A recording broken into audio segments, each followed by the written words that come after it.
2611 plotter Tahavur Rana drops a bombshell.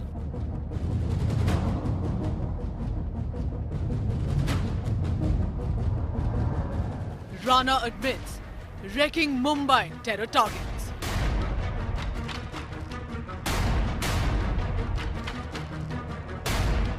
Tahavur Rana confesses to the investigators, "I was backed by the Pakistan army."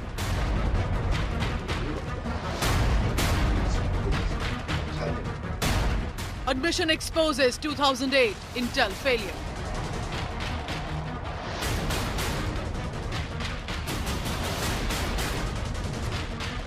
Exclusive India Today scoop on 2611 plot and massacre.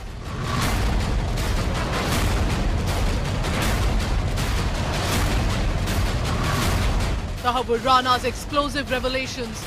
Top focus on 5 Live. Good evening and welcome to 5 Live, ladies and gentlemen. I'm Pooja Shali. Tahavur Hussain Rana was extradited from the United States of America to India 10th of April 2025. Other channels may have forgotten, but we have the updates. What is his custodial interrogation telling us? Do not forget, 2611 plotter, possibly even the mastermind, Tahavur Rana's details only on India Today. So let's begin. 17 years after the 2611 terror carnage in Mumbai, Tahavur Hussain Rana finally was extradited to India, and since then there's been interrogation by Mumbai Crime Branch, by the National Investigation Agency. But now, India Today inside scoop from our colleagues on the ground who've been in touch with the investigators. Shocking admission exposing, one, that there was an intelligence failure that led for men like Rana and David Coleman Headley to get visas one after another and be able to also leave the country. But also raising a question importantly, how did he manage to make fronts in India, in Mumbai? And that Pakistan army was not simply watching, was fully involved in this massacre in 2611. Details in this report first.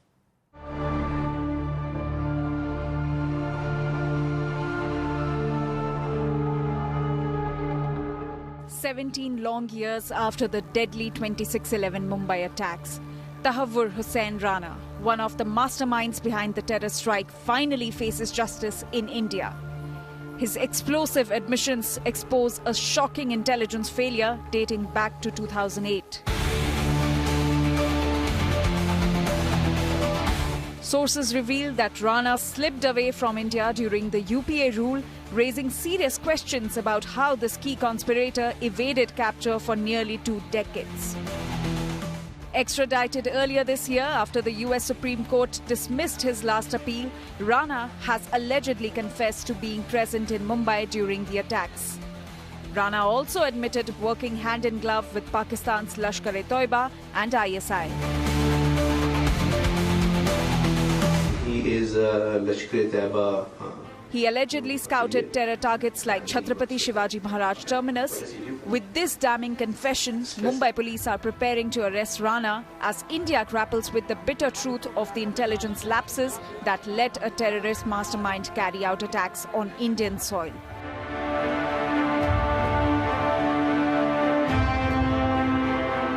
"17 years later, the hunt for justice continues, but the scars of 2611 run deep." Bureau Report, India Today. So here are some of the key takeaways that we have been able to access from the interrogation that's presently on of the key conspirator, the key plotter of 2611 Mumbai carnage. Chilling revelations. And this is the most important on your screens. "I was a trusted agent of Pakistan army," which means basically it wasn't just about brainwashed, radicalized jihadists who were pushed into Mumbai to carry out the massacre. This was fully funded, orchestrated by Pakistan military. The attack was carried out in collaboration with Pakistan's ISI as well. Now remember, this is not surprising. India has always known it. But coming from the mouth directly from Tahavur Hussain Rana, this goes again in the documents of the Indian agencies. The fact that he did recce of the terror targets in Mumbai. After setting up a branch and via David Coleman Headley, he was here during and ahead of 2611 terror targets, wrecking to ensure which areas can have innocents killed.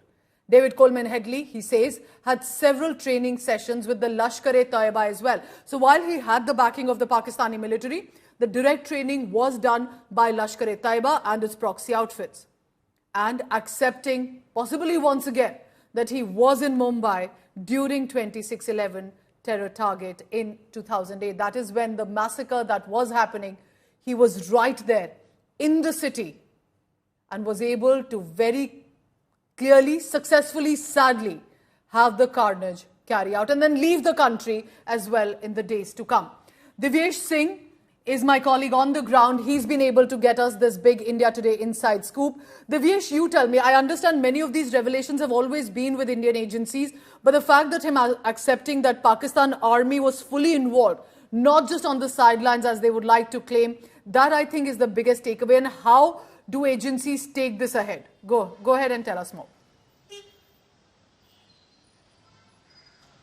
Well, Pooja, Pakistan Army's involvement was always suspected, and Indian government had time and again said that the Pakistan government, the Pakistani army, the Pakistan intelligence agency ISI were directly involved. But now it's coming from the horse's mouth. Tahabur Hussain Rana, a former officer of the Pakistani army, agent working for Pakistani army, has confessed on record to interrogators that Pakistani army was directly involved, Pakistan intelligence agency was directly involved, and they were the people who plotted, masterminded the terror attack on 26th November 2008, which killed 168 people and left several others injured for life, scarred for life.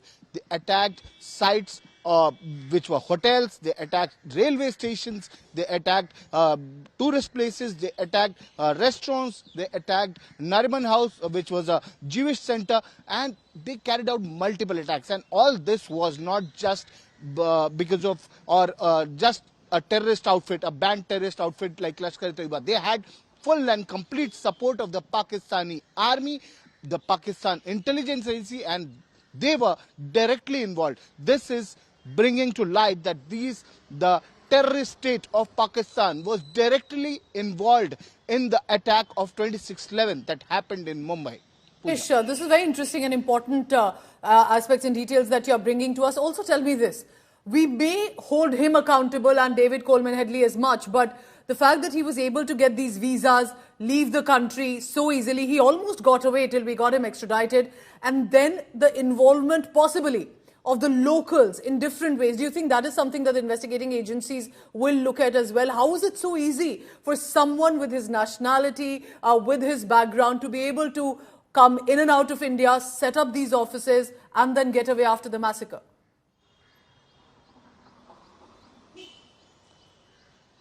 Well, Pooja, I've been speaking to the investigators of the 26/11 attack case, and they've always said this, that there was huge intelligence failure on part of the agencies. Then they could not predict, they could not find out about such attacks happening in India. There were inputs, but the inputs were not clear, and so the agencies somewhere failed on the intelligence part. They could not know.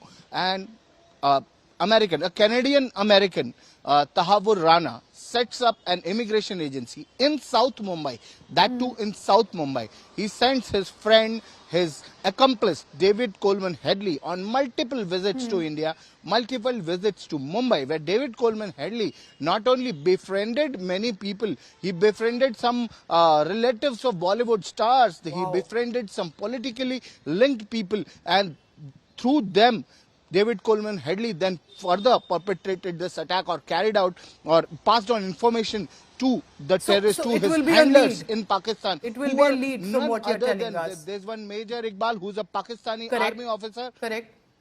And that lead, I think, can help nab others as well. It may be 17 years, but remember, for the family members, the survivors, and the ones who lost their life, there needs to be a certain closure. And as One India, we need to ensure that happens, even if it takes almost 2 decades. Divyesh, well done. Thank you for getting us these inside details and more. You're looking at the man who's a key conspirator, a plotter. This man wanted innocent people dead, and he managed to get that done so. But there were also men in uniform, who were busy saving lives against the planned massacre by Tahawwur Hussain Rana and other Pakistan-related officials. Just a short while ago, I spoke to a former Marcos commando and 2611 hero, Praveen Teotia. He's now speaking up. He was, in fact, at the iconic Taj Hotel. He saved several lives, hundreds of lives, in fact. He spoke to India today that when Tahawwur Hussain Rana accepts that he had the backing of the Pakistan army, what does he think about it? Joining me right now is a special guest, Praveen Teotia. For those who may not know, is associated former Marcos, former Marine Commando. He was the one trying to rescue those who were kept hostages, were being targeted. He's our 2611 hero as well. Praveen जी, आपने हमसे बात करी, शुक्रिया। और उस वक्त जब पूरा देश देख रहा था किस तरह इंडियंस को बचाया जा सकता है, जब आज तहव्वुर राना की हम ये डिटेल सुनते हैं कि कितनी आसानी से आकर रेकी करके चले जाते हैं और अलाउ और पकड़े भी नहीं जाते इतने सालों तक, अब एक्स्ट्राडाइट होते हैं, तो आप जब उस वक्त लड़ रहे थे उसका हमें थोड़ा एक्सपीरियंस बताइए। आप जब ये सुनते हैं कि कितनी आसानी से कोई एक पाकिस्तान आर्मी से बैग डाकर रेकी करके निकल जाता है। एक्चुअली क्या है, उनको रास्ते पता हैं सारे के सारे, उनको पता है लूप होल्स कहाँ पर हैं और किस तरह से ओपन होते हैं और कहाँ पर हमारी जो खामियां हैं गवर्नमेंट पॉलिसीज की, उनका वो पूरा का पूरा बेनिफिट्स उठाते हैं। एंड हमने वहाँ पे ट्राई नहीं किया, हमने वहाँ पर लोगों को बचाया। 185 लाइव्स इंक्लूडिंग गौतम अडानी वहाँ पे फंसे हुए थे चैम्बर हॉल में। 3 शादी के गेस्ट थे, बॉम्बे, इसके अलावा मुंबई जो और महाराष्ट्र के ब्यूरोक्रेट्स वहाँ पे फंसे हुए थे। उनको निकालने में हमारी टीम का बहुत अहम रोल रहा। और उन चारों टेररिस्ट के साथ में जो एनकाउंटर मेरा हुआ वो बहुत ही इम्पोर्टेंट एनकाउंटर था। उसमें एक टेररिस्ट को मारने में हम कामयाब रहा। और जो हमारी जो पॉलिसीज हैं गवर्नमेंट की कि हमारे देश में कोई आ रहा है उसको वीजा कैसे मिल रहा है, तो इसके ऊपर हमको सबसे ज्यादा ध्यान रखना चाहिए और अब और ज्यादा फोकस होकर काम करना चाहिए, क्योंकि हम वीजा किस किस को दे रहे हैं और वो बंदा कहाँ से कैसे बिलोंग कर रहा है। क्योंकि वो बंदा पाकिस्तान में रहा, पाकिस्तान में सारी ट्रेनिंग ली, उसके बाद वो कनाडा शिफ्ट हुआ सिर्फ और सिर्फ इंडिया को टारगेट करने के लिए। वो सारी की सारी चीजें प्लानिंग थी। कनाडा बेस हुआ, कनाडा के बाद में उसने वहाँ का यूज करेक्ट, वहाँ पर उसने इंडिया का वीजा लिया और उसके बाद में वो यहाँ पर आया क्योंकि वो कैनेडियन सिटीजन था। अब आप उसको कैसे जस्टिफाई करेंगे, क्योंकि वो डायरेक्ट पाकिस्तान से नहीं आया। प्रवीण जी, आप अगर मैं सही समझती हूँ, आप शायद वहाँ ताज होटल पे भी थे जो हम अब विजुअल्स देखते हैं, और वहाँ पे आपने बहुत जान बचाई। मुझे थोड़ा सा हमारे व्यूअर्स को जो 2008 शायद भूलते जा रहे हो, थोड़ा सा अगर हमें आप बता पाएं उस वक्त किस तरह से वहाँ पे सिचुएशन था, आपने किस तरह से बचाया, क्योंकि लोगों को और इंडियंस को स्पेशली याद रखना बहुत जरूरी है कि किस तरह से हमारे कमांडोज ने उस वक्त जान बचाई। एक्चुअली जो उस रात को जो अटैक हुआ तो मुंबई पुलिस पूरी फेल हो चुकी थी। उनके पास में वेपन नहीं थे जो उनका एनकाउंटर कर सकें या उनके साथ में भिड़ सकें।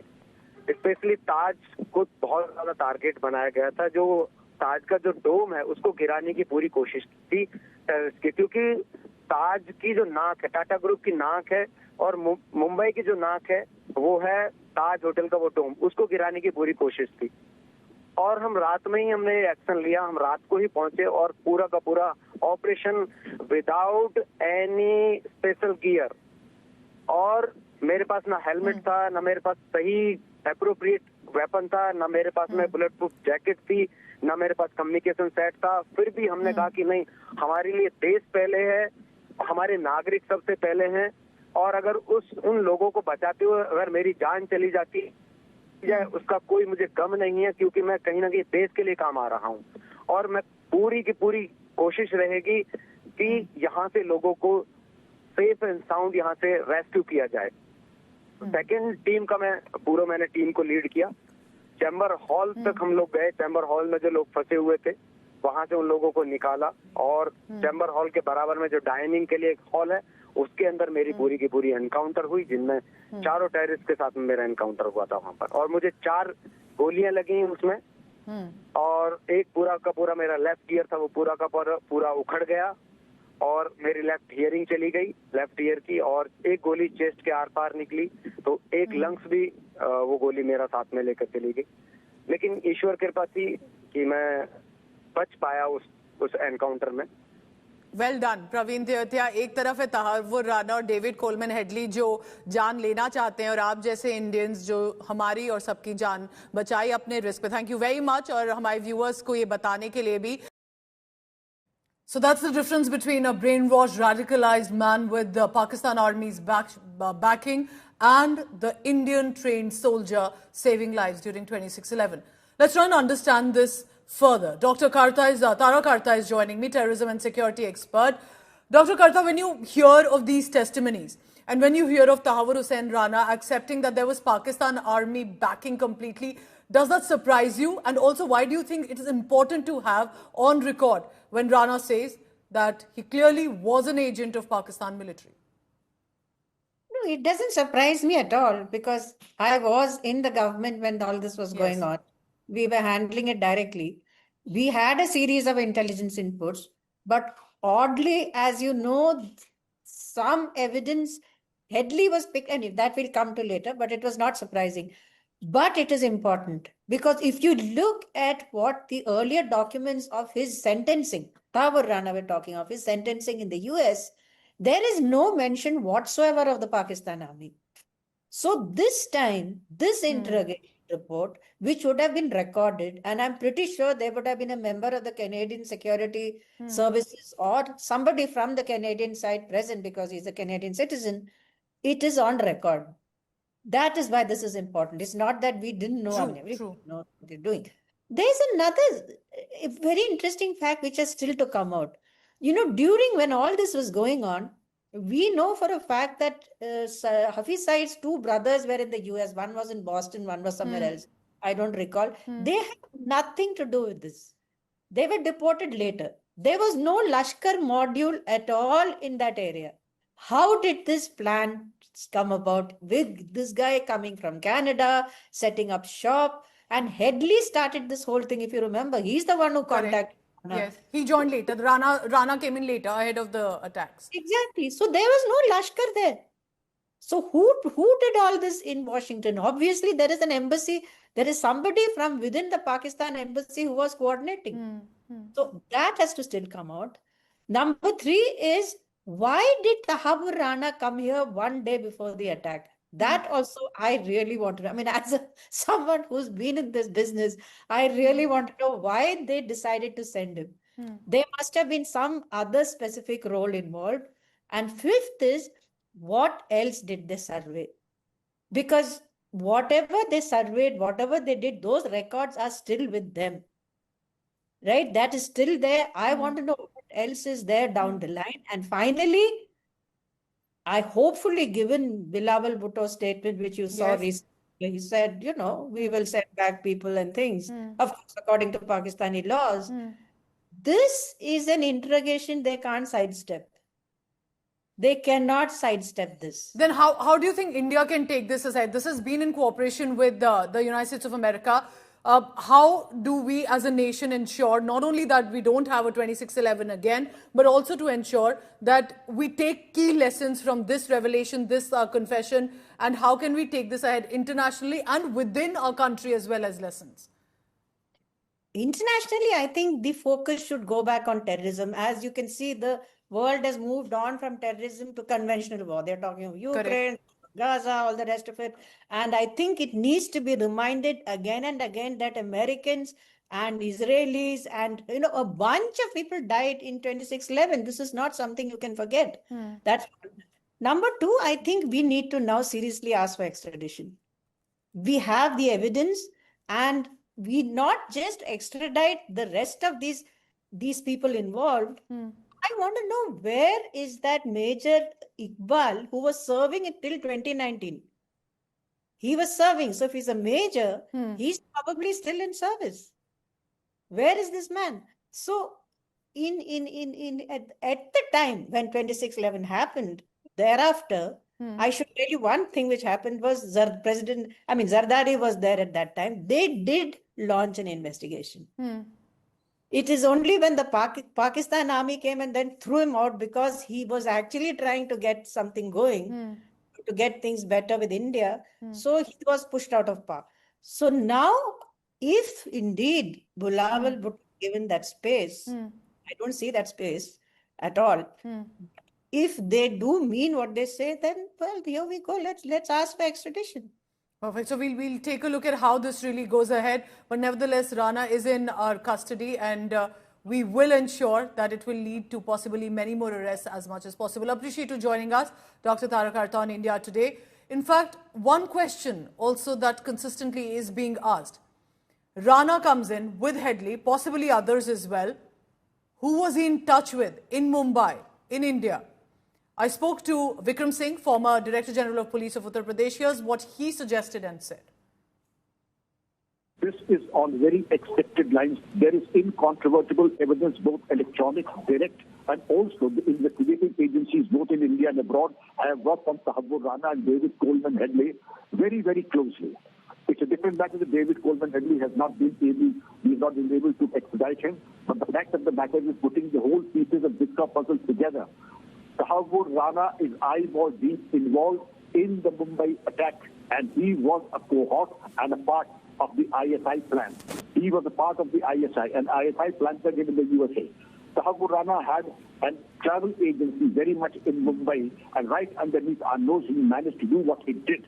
Therefore, the investigation now have a task at hand. In fact, tasking and interrogating each and every person with whom he interacted, he spoke, he met, and that would include the several VIPs. I'm not going to name them because the matter is a sensitive matter and in the investigation. But yes, every person who interacted with Tahavvur Rana, and the very fact that his confession would come in installments. He is a shrewd operator. He has been groomed by the ISI, a very hardcore terrorist and a part of the Hate India campaign. Therefore, I would say that this has come on very expected lines. Remember, friends, that Tahavvur Hussain Rana's custody interrogation is not the closure. In fact, I would say it's the beginning. And we hope we lead to the bottom of this, or what happened in 26/11. But there is one addition to this. Tahavvur Hussain Rana extradited to India in cooperation with the United States of America. But marking another major victory, expect another individual.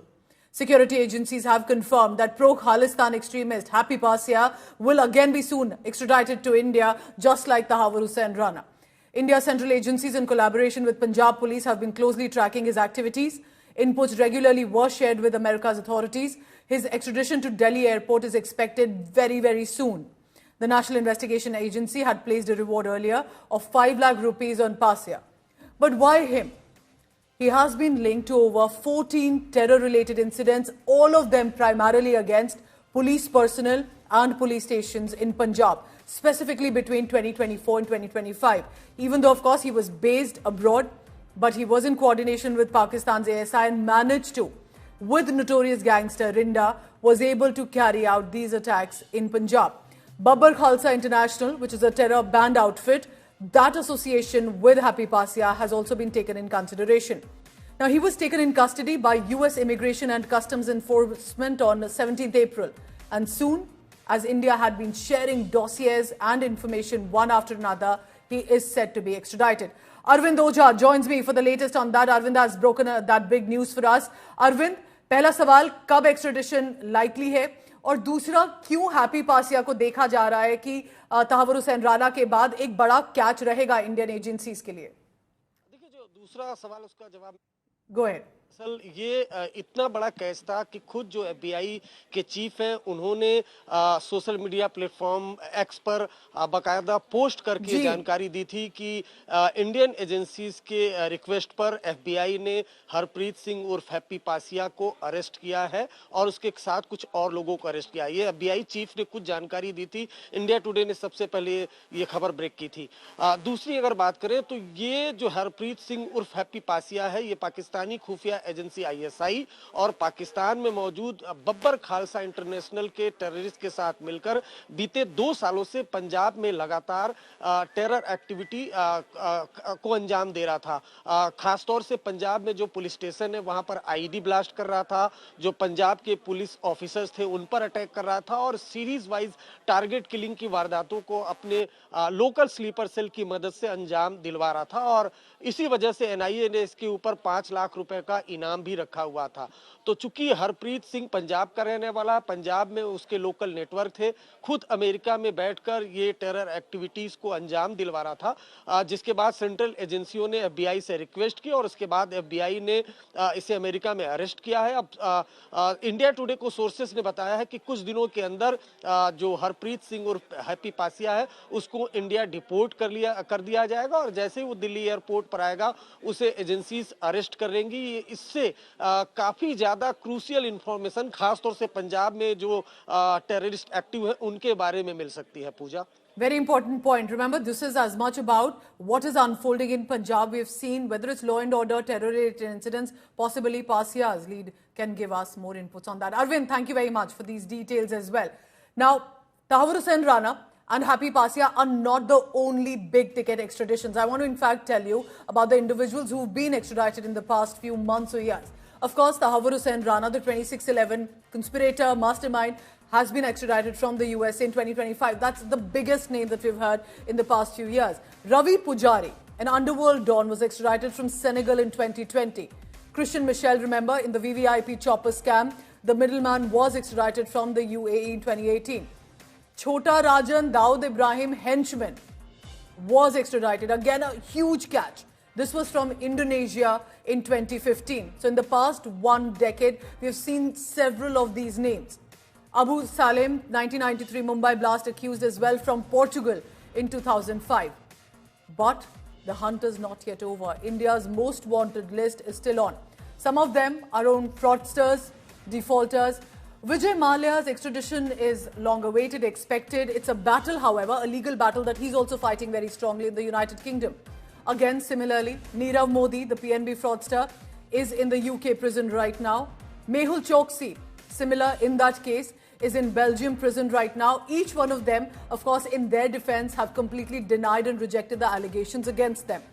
But there is a established known gangster. You must have heard of this name in the past few years repeatedly, Goldie Brar, with clear terror links and has led to assassinations as well of individuals in the country. His extradition is currently pending with the United States of America. Arsh Dalla, a young Khalistani extremist, is currently hiding in Canada, and possibly with the change of leadership in Canada that we've seen, the cooperation against terrorists and extremists will increase as well. So this has come in, remember, from the coordination between India and American authorities, and possibly that can extend further as well. So we'll be tracking more on that. But moving on right now, it's the big tariff letter to 12 countries by US President Donald Trump, serving them with take it or leave it offer. It's a global trade war presently on. The US president had suspended tariff, remember, over 10% for 90 days to allow time for deal negotiations. Now we are told that the President Donald Trump has said 12 letters with different tariff rates are set to roll out. But we do not know about the countries' names that have not been revealed for now. Sources have told India Today, however, that India and US, and this is the big news, have completed their trade talks. India and the USA are positive about the outcome that is expected in the days to come. The deal will help India's labor-intensive sectors and will likely be hopeful to be fair toward agriculture and dairy sectors that have remained among the top India concerns, because India is very clear that we cannot have American interference when it comes to agriculture and dairy. America is keen to enter into that industry. Let's listen in first to the US President and other officials. Sending letters out on Monday having to do with the trade deals. Could be 12, maybe 15. You know, Secretary of Commerce right here. And I guess, Howard, I would say it could be maybe as many as 15 or so. And they'll be going out on Monday, and some will go out on Tuesday and Wednesday, and we've made deals also. So we're going to have a combination of letters, and some deals have been made. But they go into effect on August 1st. Tariffs go into effect August 1st, but the president is setting the rates and the deals right now. Let's try and understand what this means. My colleague from Business Today Television, Karishma Asudani, is joining us for the latest. Karishma, what are these letters about? And tell us also about, eventually, of course, the focus will be on the India-US deal outcome. Well, Pooja, it's quite a close call that we are looking at. Just 2 days to July 9 deadline, Yes. post which countries, including India, if a interim deal is not signed, will have to pay the tariff that the United States of America had introduced in the month of April. Each, of course, having a different tariff ratio. 26% for India, that could come in from August 1st. Now, what we're picking up from our sources, right from government, as you know, the Indian officials from Trade Ministry are back to India, and this is after an extended conversation that they had in Washington with the US counterparts. One thing is clear, which even the US officials have reiterated, is that India has taken a tough stance, and it's going to be a groundbreaking deal with India. India has decided not to budge on certain sectors, especially those related to agriculture, especially like dairy, soya, maize, wheat, rice, and other genetically grown crops. US has been wanting a wider market and wants to send its own products to India, especially those related to maize and soy. Which could actually hurt Indian farmers, owing to the fact that we have a lot of production and business here. One thing is clear, that we have not budged on this aspect, but there is likely, sources say that the deal is likely in a form of 80 to 20%, where we have given in some room for the US to also send in their products and to make a win-win situation for both. Commerce Minister recently shared officially in public domain that this is not about deadlines, and this is more about national interest.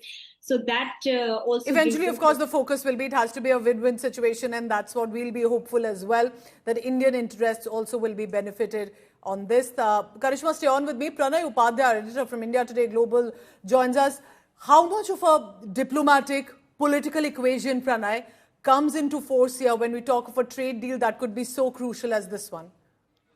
Pooja, this is actually a very tricky situation as far as the trade deal is concerned, because India is probably one of the first country to start engaging United States. You would recall that on 12th of February, when Prime Minister Narendra Modi met US President Donald Trump in Oval Office during their presser, Prime Minister Modi and President Donald Trump both announced that India and US would soon be, starting negotiation for the BTA, bilateral trade agreement. And thereafter, much before President Donald Trump announced his tariff announcements on 2nd of April 2025, and thereafter US have been pushing the deadline. The 9th of July deadline has been now further pushed to 1st of August. We do not know that whether the list of those 12 countries he has selected, whether India is there or not. But yes, India has been engaging with the United States, and as Karishma was pointing it out, there are some sticky points. But mind it that these are only few areas. Largely 80% of the areas where we have the convergence of interest, we also are willing to engage with the United States and have a bilateral trade agreement. Even if you see the spectrum of US-India trade deal and trade negotiations, and in fact the trade volume, it's like over $100 billion trade volume, and in that defense is also a large component. And in fact, Pooja, there are certain components which even US, if want to sell, India is one of the unique market. Consider as GE's nuclear reactors, whom all US can sell those nuclear reactors to. There are very few countries, even the aircraft, even there are very many equipments, and there are very many items in the list of trade negotiations, which India comes as a very unique proposition, and that's why US would also want to engage with India. But we have yet to see that so these negotiations are always, in fact, ongoing. There were maybe one deal on another, but it will be in the years to come. Also, we'll see how that unfolds. Truly appreciate, Karishma, Pranay, for your perspective and updates coming in. We'll be, of course, waiting to see how this deal finally comes to the fore, both for India and the United States of America. Big news for Indian viewers here. The United Arab Emirates government has started a new type of golden visa. They've tweaked it a little bit. It will be one based on nomination with some conditions. But unlike the current ongoing practice of investing large amounts in either real estate or a business, now the Indian nationals have more guidelines to look at if they want a golden visa for the United Arab Emirates. What were the earlier guidelines? For example, I want to take that to immediately look at on your screens. Initially, you had to invest in a property or a business. At least 4.66 crore rupees, Indian rupees, had to be in one way or another submitted, usually real estate or a large business. According to the new norms, there's just one fee, about 23 lakh rupees, Indian rupee, with Indian currency, that has to be submitted. What does that mean? How does that make a difference? So earlier there had to be a very clear investment in a large business in the UAE, in the Gulf nation. No need to invest in business or real estate anymore. You pay that specific amount, but of course there will be some guidelines apart from that need to be followed. What will that result in? Earlier the guidelines said a long-term residency was being offered. This was about 10 years or slightly more. New norm gives a life-term residency that will be offered to an Indian national. In fact, beginning with the kind of collaboration that has happened between India and the UAE, that Indians will get a priority and a benefit of that.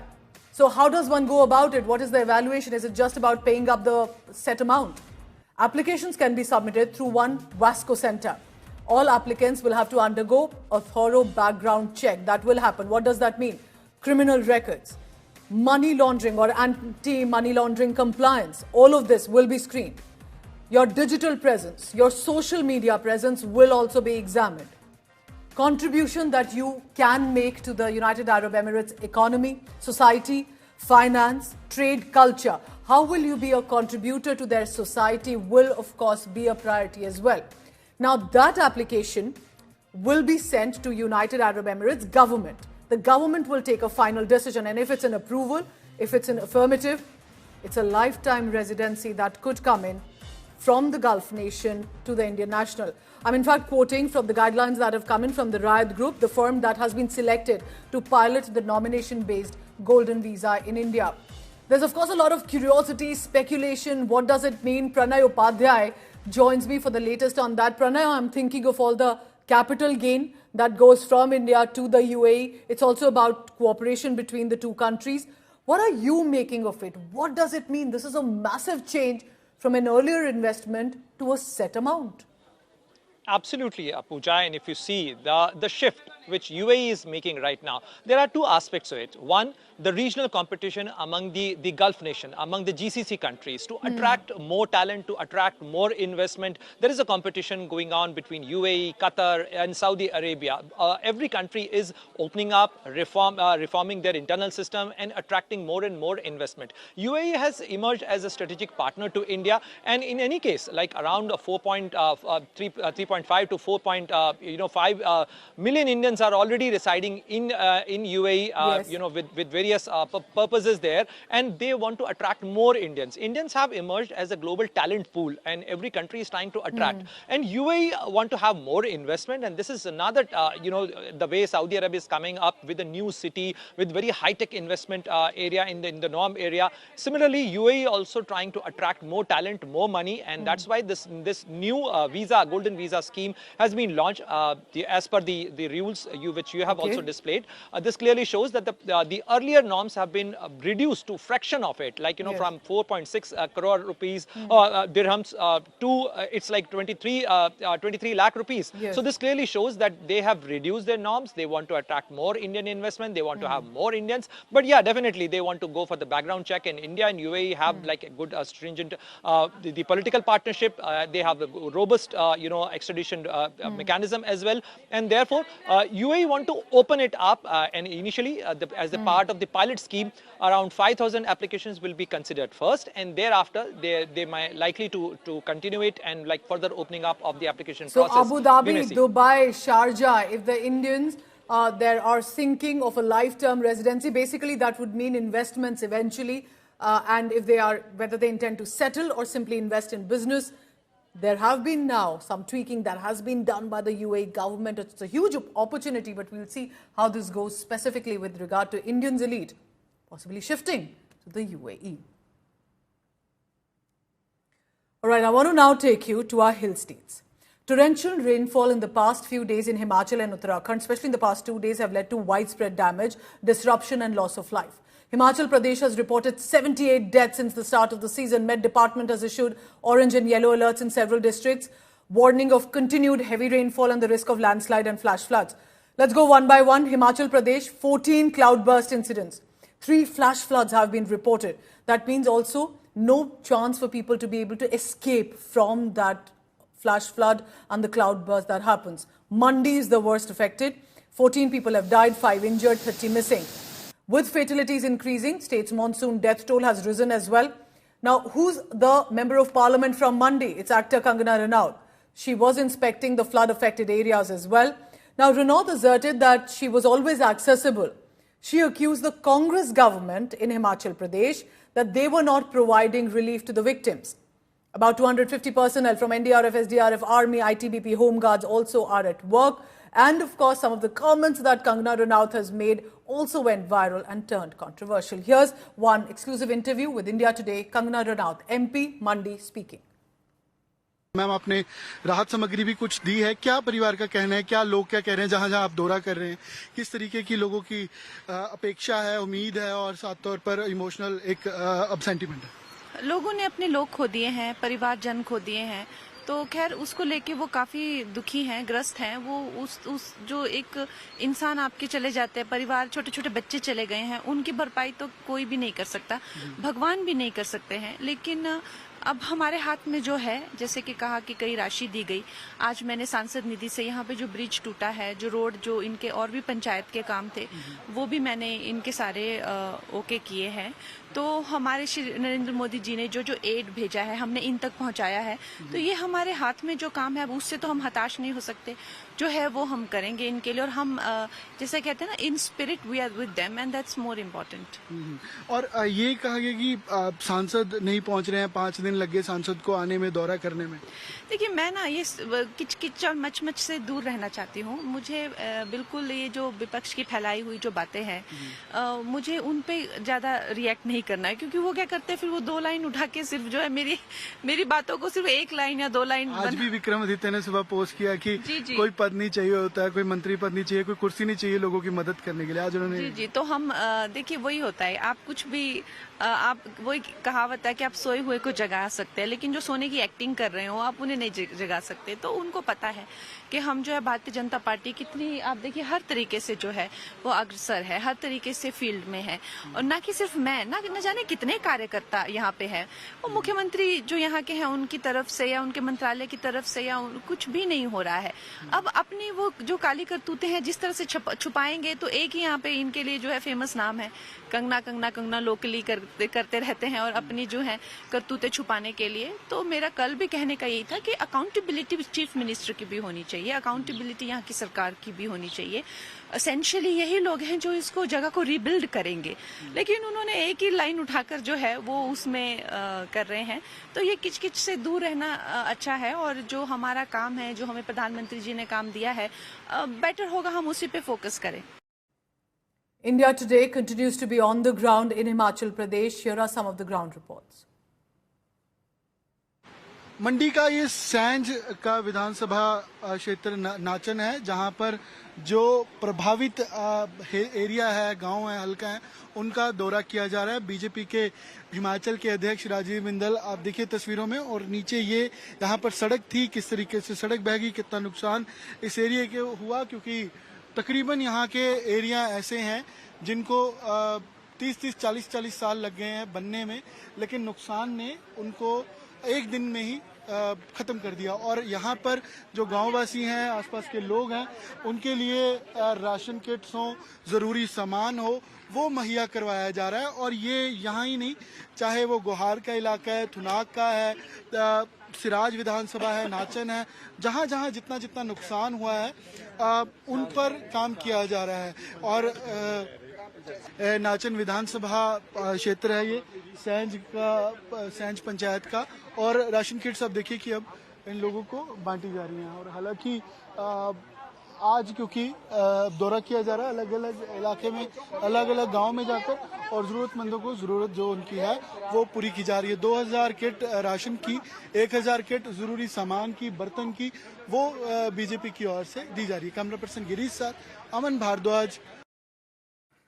In fact, it's not just Himachal Pradesh. Even in United States of America's Texas, a massive flash flood that took place, 22 people died and many are missing, especially children.